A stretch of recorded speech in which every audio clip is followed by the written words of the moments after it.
Welcome to Deep Thought. Many are stuck in their own worlds. You know what? That's something to really think about. And what I mean by worlds, of course, we're all on the same planet, but your world is your space, your environment, the frequency that you're on and that you share a frequency with, the people, everything. For example, a great example, very practical, it's not even that deep on the metaphysics side. The world of someone living in a housing project, a favela, or a trailer park is way different from someone living in a gated community or an area where it's nothing but mansions. Like where I live now, within 5 miles, driving, I can come across a trailer park. If I go in the other direction, nothing but like mansions, not many mansions, mansions. On a good day, I could walk to them. But those are two different worlds. It's two different environments.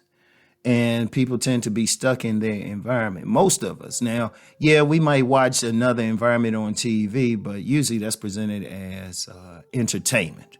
And on a conscious level, we're not going to take it seriously. Subconscious will take it seriously, but that's a whole other conversation. But on a conscious level, that's not our world. We know it. We don't believe it exists. Like, let me use another example. Now, I'm known for talking about select men and non-select men. And I said before, those are two different worlds. Like, I'm going to be real with y'all. When I see some of the comments about women on many content creators and saying, oh, the women won't do this or that, I honestly can't relate. Now, I've seen it, of course, but from a very personal perspective, I didn't have the same experience. I'm in a different world, but I'm aware of the experience. And even then, as much as I've paid attention and listened to some people, seen some things, it's more or less I had to leave my own world. I had to leave my world. And that's one of the things I've always done. That's why I have a strong interest in subcultures, really looking into another world, trying to empathize as best as possible. I'm just going to be real, as best as possible, because I can't relate to being non-select. I really can't. I tried before, but then when I look back at it, I was like, no, it wasn't that bad, right? I'd say I went from a lower level select to a higher level. So I have a certain perspective, but somebody who's never been there, they don't have that perspective. They don't have that perspective. So that's the thing. That's the important thing to consider. And one of the unfortunate things is that most of us will live our entire lives stuck in our world. In fact, I'm seeing a statement somewhere saying you have a significant amount of people, they don't travel outside the radius of where they grew up at. Even in a society such as the United States, you have many people, if they in that small town, they might have traveled out a little bit to go visit some family somewhere, but it's really a different world. But then again, you have some people, they've visited family or something. Like you might have some young people who grew up in an urban environment, tough urban environment, got in trouble, and the elders in the day would send them down south and put them in a different environment, and they would change up. But the reality is most people, they're stuck in their perspective. Even to the point, I'm going to tell you what, a lot of arguments, you know how people argue and they keep trying to present their point of view as if it's true. Actually, both are true to the person. Both are true. Like, okay, if I got in an argument with someone who said, well, women are this and women are that and they're evil and all of that. But I say, no, they're very cooperative, very supportive and everything. We're both correct. Because I'm speaking from my world, they're speaking from their world. That's why sometimes If someone presents something, the best they can say is, this is what I've experienced. And it's true because it's what they experienced. But many people don't try to go outside of that world. Using the select, non-select thing, one of the things I worked on was trying to see it from another point of view. Trying to.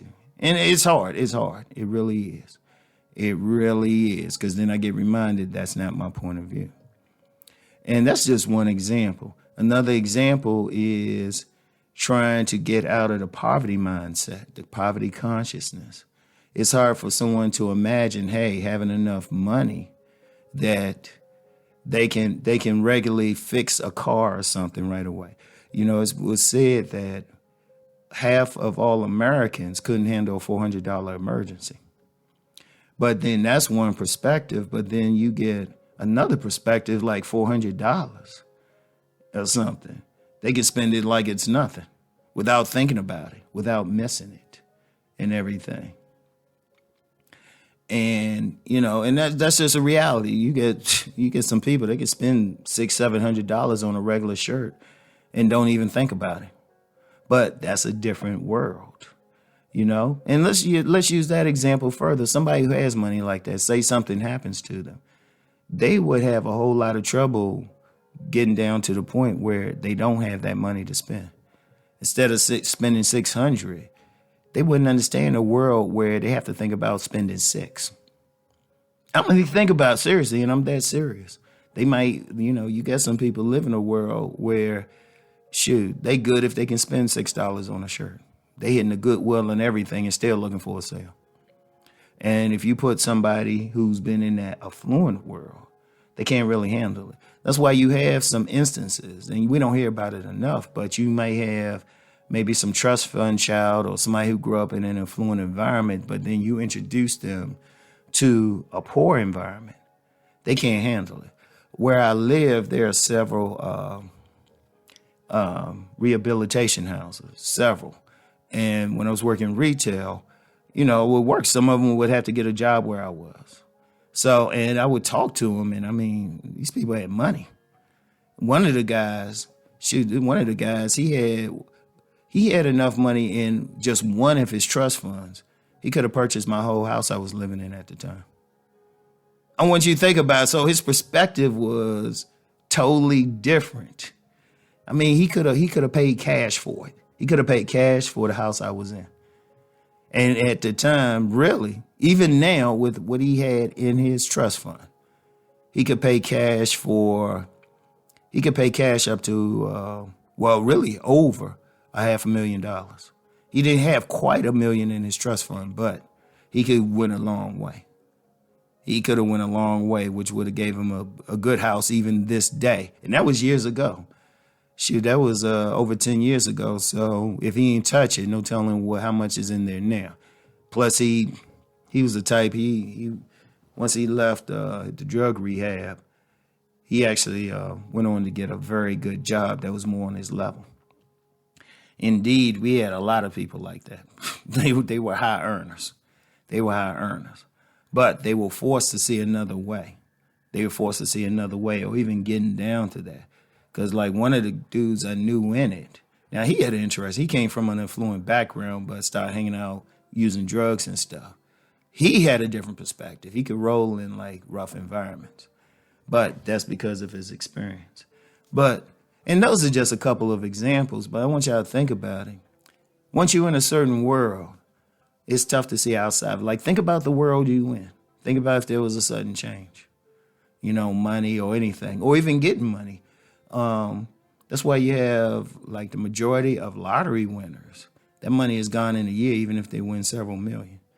In fact, I knew a lottery winner in the Maryland area, and I have to look him up. But he was losing money right away. He was spending, but he was spending too much.